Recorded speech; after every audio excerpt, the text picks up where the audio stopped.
루신 원작의 아큐 정전 4부작 두 번째 시간입니다.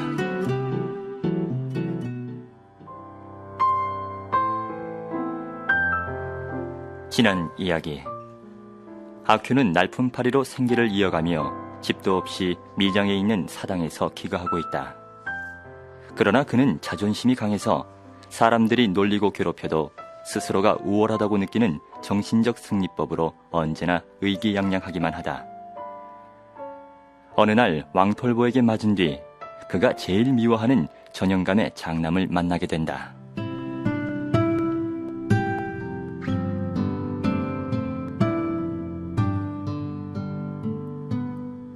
전영감의 장남은 얼마 전 성 안에 있는 서양식 학교에 들어갔다가 일본으로 건너갔다.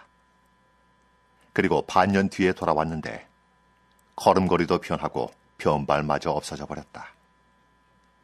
그의 모친은 10번 이상이나 대성통곡을 하며 야단 법석을 떨었고 그의 아내는 3차례나 우물에 뛰어들었다.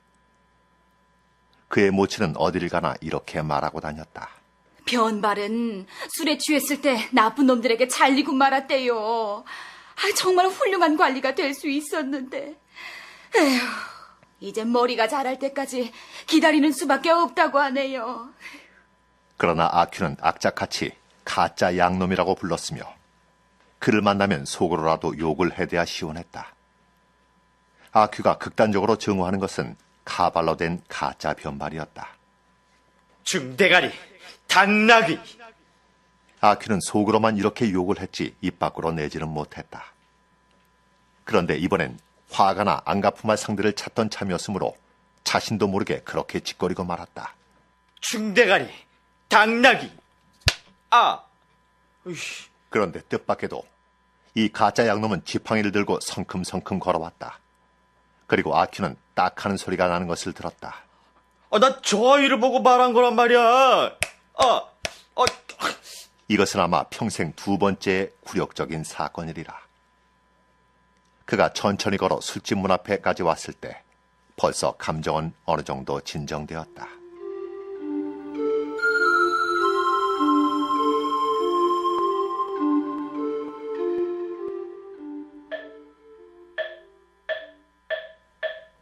저쪽에서 정수함에 젊은 여성이 걸어왔다.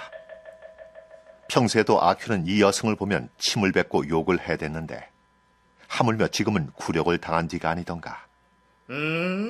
내가 왜 이리 재수가 없나 했더니 너를 보려고 그랬구나. 아큐는 성큼 걸어가 그녀의 밋밋한 머리를 쓰다듬으며 말했다. 아유, 중대가리야, 어서 가봐. 중이 기다릴 테니. 어떻게 이런 무례한 일이... 왜? 중은 직접 거려도 괜찮고 난 안 된단 말이냐? 술집 안에 있던 패거리들은 와하고 웃어댔다. 아큐는 더욱 신이 나서 그 구경꾼들을 만족시키기 위해 다시 한번 힘껏 꼬집고 나서 겨우 손을 놓았다. 그런 여승과의 일전 덕분에 어느새 왕털보의 일이나 가짜 양놈의 일을 깨끗이 잊어버렸다. 오늘의 모든 아군에 안갚음한 것 같았다. 이 자선의 씨도 못 받은 아큐놈아! 아큐와 술집 안에 있던 패거리들은 신이 나서 웃었다. 아큐는 하늘이라도 날 것 같은 기분으로 돌아다니다가 사당으로 돌아왔다. 정 같으면 드러눕자마자 코를 골았을 텐데 어찌된 일인지 쉽게 잠을 이룰 수가 없었다. 그는 엄지손가락과 집게손가락이 이상하게 매끄럽다는 걸 느꼈다. 젊은 여성의 얼굴에 무엇인가 매끄러운 게 있어 그것이 그의 손가락에 묻은 건 아닐까. 여자가 있어야 돼. 자손이 없으면 죽어도 밥 한 그릇 받쳐줄 사람이 없을 테니 불효중 자손이 없는 게 가장 크다고 했겠다. 크나큰 피해다. 여자.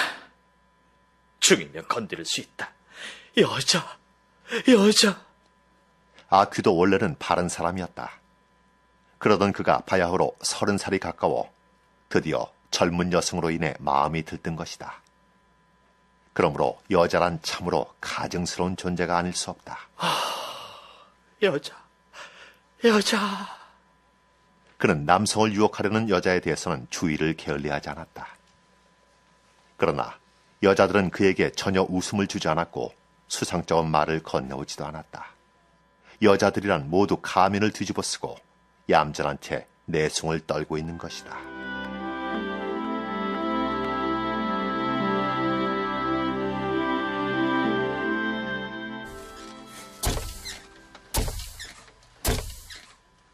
그날 하루, 아큐는 조용감 집에서 방아를 찧었다. 조용감 집에서는 저녁을 먹고 난 후 호롱불을 켜고 일을 할 수 있기 때문에 방아 찧기를 시작하기 전에 부엌에 앉아 담배를 피우고 있었다. 오시 아줌마는 조용감 댁에 단 하나뿐인 여자 하녀였다. 설거지를 끝낸 그녀는 길다란 의자에 걸터 앉아 아큐와 잡담을 하고 있었다. 마님은 이틀 동안 아무것도 드시지 않았어. 나리가 작은 댁 마님을 드린다고 해서 말이야. 아휴, 여자, 오시 아줌마, 이 청상과부, 여자. 아큐는 망상에 잠겼다. 드디어 아큐가 담뱃대를 놓고 일어섰다. 오시 아줌마는 아큐의 행동은 눈치채지 못한 채 찌꺼려댔다. 우리 작은 댁 마님은 8월에 아기를 낳으신대. 우리 작은 댁 마님이... 나하고 자자, 어? 나하고 같이 자자. 아큐는 벼랑간 달려들어 그녀의 앞에서 무릎을 꿇었다. 아이고, 몰라. 오시 아줌마는 질겁을 하고 덜덜 떨더니 큰 소리를 지르며 밖으로 뛰어나갔다. 아큐는 벽을 향해 꿇어앉은 채 멍하니 있다가 두 손으로 빈 의자를 짚고는 천천히 일어났다. 심장이 아직 두근거렸고 좀 서툴렀다는 느낌이 머리를 스쳐 지나갔다. 그러자 겁이 덜컥 났다. 탁 하는 소리와 함께 뭔가 굵직한 게 머리 위로 떨어졌다. 돌아보니 수재가 굵은 대나무 몽둥이를 가지고 서 있었다. 얘라 이 고얀놈 같은 놈! 내 이놈! 굵은 대나무 몽둥이가 다시 그의 머리를 내리쳤다. 그는 부엌에서 뛰쳐나왔다. 등을 또 한 대 얻어맞은 것 같았다. 얘라 이 염치 없는 놈! 에라 이놈 불러봐! 아큐는 방앗간으로 뛰어들어가 혼자 멍하니 있었다. 염치 없는 놈이란 말이 귀에 쟁쟁했다. 이런 말은 관청의 훌륭한 분들만 쓰기 때문에 더욱 겁이 났고 머릿속에서 쉽게 지워지지 않았다. 그 통에 여자 생각은 일순 사라져버렸다. 더구나 매를 맞고 나니 마음이 후련해 자연스럽게 방아를 찢기 위해 웃옷을 벗어던졌다. 그때 밖에서 왁자지껄한 소리가 들려왔다. 천성적으로 구경을 좋아하는 아큐는 소리나는 곳으로 뛰어나갔다. 그곳에는 조시댁 사람들이 모두 모여 있었는데 이틀 동안 밥을 먹지 않았다는 마님도 끼어 있었다. 마침 마님이 오시 아줌마의 손을 끌고 하녀 방에서 밖으로 나오며 말했다. 밖으로 나와라. 방에 틀어박혀 있지만 말고. 아휴, 네 행실이 바르다는 거 다 알고 있어. 절대로 경솔한 짓을 해서는 안 돼. 오시 아줌마는 훌쩍거리면서 뭐라고 짓거렸지만 알아들을 수가 없었다. 야, 이거 재밌는걸? 이 청상과부가 대체 무슨 장난을 친 걸까? 그때였다.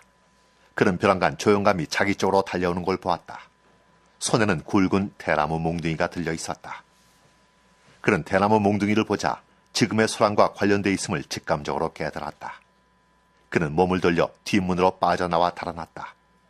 그리고 한참 달려와 보니 어느새 사당 안에 와 있었다. 아이고, 추워. 아유, 저 근데 저 옷을 조시댁에 두고 왔잖아. 어떻게 할까 망설이던 중에 지보가 들이닥쳤다.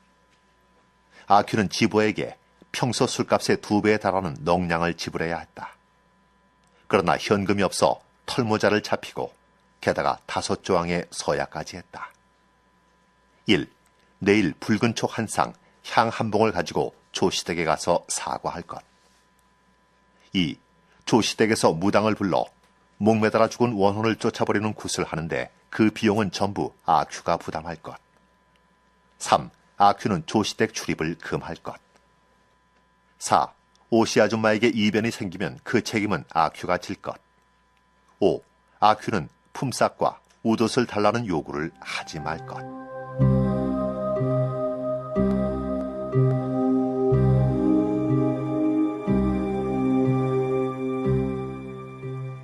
사죄를 한 후 아큐는 평소처럼 거리를 쏘다녔다.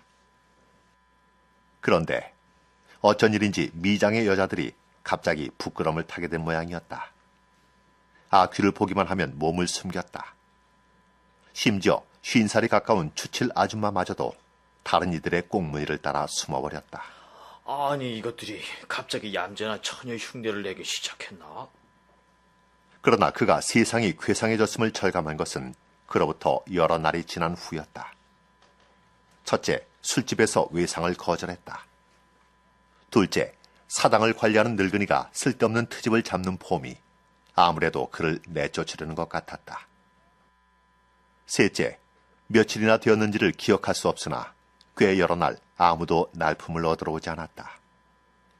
아무도 날품을 얻으러 오지 않는 건 아큐의 배를 골케 하는 일이었다. 아이, 무슨 일이든 좋습니다. 잘 해드릴 테니. 일? 없어. 없으니까 당장 나가! 아큐가 주위에서 살펴본 결과 그들은 일이 있으면 모두 소디에게 시킨다는 것을 알게 되었다. 소디는 몸도 작고 힘도 없는 말라깽이이므로 아큐의 편에서 보면 왕털보보다도 한층 낮은 위치에 있었다. 그런데 뜻밖에도 이 애송에게 그의 밥줄을 뺏긴 것이다. 그래서 아큐의 분노는 연희 때와는 사뭇 달랐다. 며칠 뒤 그는 전시댁 담 앞에서 우연히 소디와 마주쳤다. 원수는 외나무 다리에서 만난다더니 얘라 이 짐승 같은 놈. 그래, 난 벌레야. 이제 됐지? 이 겸손이 오히려 아큐의 비위를 건드렸다. 당장에 덤벼들어 소디의 변발을 움켜잡았다. 소디 역시 한 손으론 자기 머리채 밑을 누르면서 다른 손으론 아큐의 변발을 움켜잡았다. 예전에 아큐 같았으면 소디쯤은 상대도 안 됐지만 요사이 배를 줄여 소디 못지않게 말라 있었기 때문에 소디보다 나을 게 없었다. 얘라 이거만 너 때문에 구경꾼들이 외쳤다. 아마 중재할 셈이었을 것이다. 하지만 그들은 둘 중 누구도 들은 척하는 사람이 없었다. 한 30분쯤 흘렀을까. 그들의 머리에서 모락모락 김이 나고 이마에서는 땀이 흘렀다. 아큐의 손이 느슨해져 떨어져 나가자 동시에 소디의 손도 떨어졌다. 두고 보자. 예명한 놈. 두고 보자. 이 용호의 싸움은 결국 무승부로 끝났다. 그러나 그럼에도 불구하고 아큐에게는 여전히 날품팔이 일이 들어오지 않았다.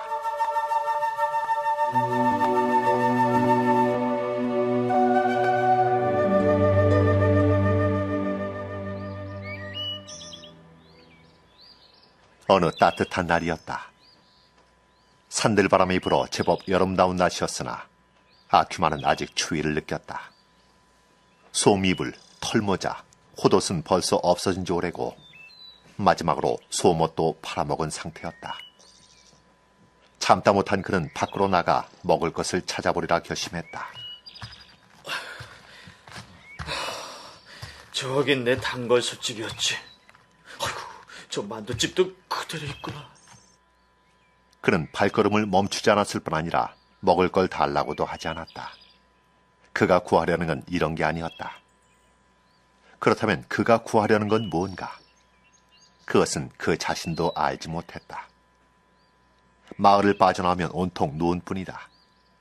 그 사이에 끼어 가끔씩 움직이고 있는 검은 점은 논을 갈고 있는 농부였다.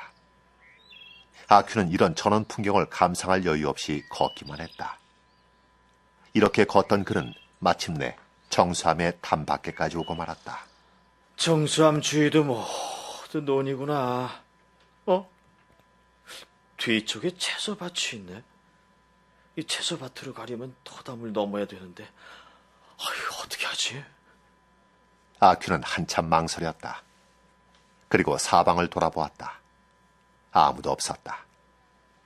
아큐는 담을 기어 올라갔다.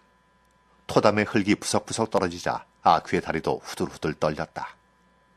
가까스로 뽕나무 가지를 붙잡고 뒤뜰 쪽으로 뛰어내렸다. 뭐야? 먹을 만한 게 아무것도 없잖아. 기대에 어긋난 아큐는 마치 시험에 낙방한 문동처럼 풀이 죽었다. 그래서 그는 채소밭 입구를 향해 천천히 걸어갔다. 그때 갑자기 놀라움과 기쁨으로 가슴이 뛰었다. 무밭이었다.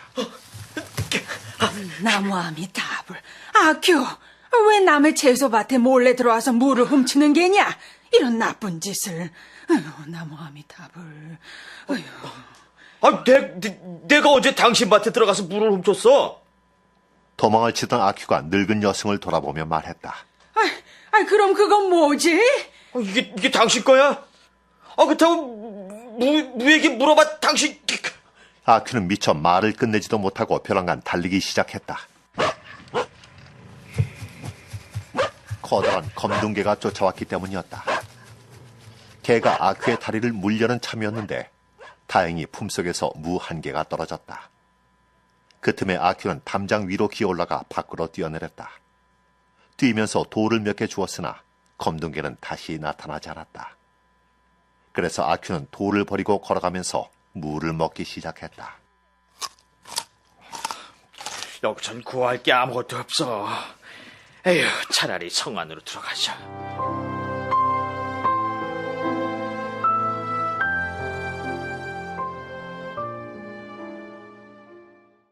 루신 원작의 아큐 정전 2부를 마칩니다.